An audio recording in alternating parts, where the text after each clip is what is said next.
College লাইনে, ঠিক কিনা? আমি একটা কথা অবাক হয়ে যাই, আসলে এটা really I am really surprised. আমি সত্যি অবাক। আমি আবরারুল হক আসিফ আজীবন পড়েছি মাদ্রাসায়। আজীবন পড়ছি কোথায়? জোরে কোন কোথায়? মাদ্রাসায় পড়ছি, হাফেজ হয়েছি, মাওলানা মানে পুরো লাইফটাই মাদ্রাসায় আমার। আমি অবাক হয়ে গেলাম আদনান ভাইকে দেখে, যে একটা মাদ্রাসার ছাত্র বর্তমান প্রেক্ষাপট নিয়ে যা জানে, আদনান ভাই তার চাইতে ডবল জানে। চিল্লায় কোন ঠিক না?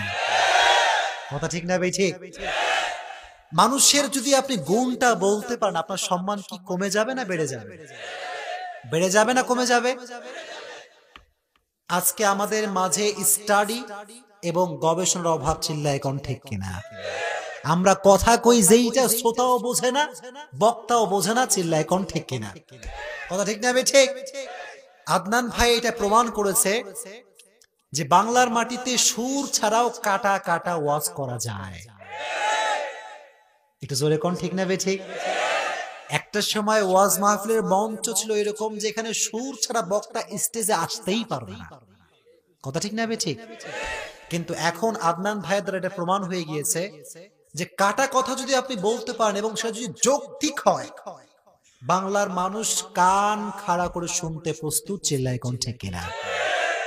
বাংলার শিক্ষিত মানুষ যারা, তারা সুর চায় না, তারা কথায় কথায় চিল্লা ফিল্লানি চায় না, তারা চায় কোরআন এবং সুন্নাহের আলোকে সঠিক বাস্তব সম্মত কথা। এটা কি অবাস্তব না বাস্তব? যুবক, এটা কি বাস্তব না অবাস্তব? আল্লাহ আবু তাহা মোহাম্মদ আদনান ভাইকে তুমি তোমার ইসলামের জন্য কবুল করে নিও। পড়না আমিন। জোরে কোন আমিন। যারা ইসলামের জন্য কথা বলতে গিয়ে আজকে বাধাগ্রস্ত, তাদেরকেও তুমি বাধা মুক্ত করে দিও। পড়না আমিন। যুবক, তোমরা আজীবন আমাদের পক্ষে না বিপক্ষে? জোরে কও, পক্ষে না বিপক্ষে?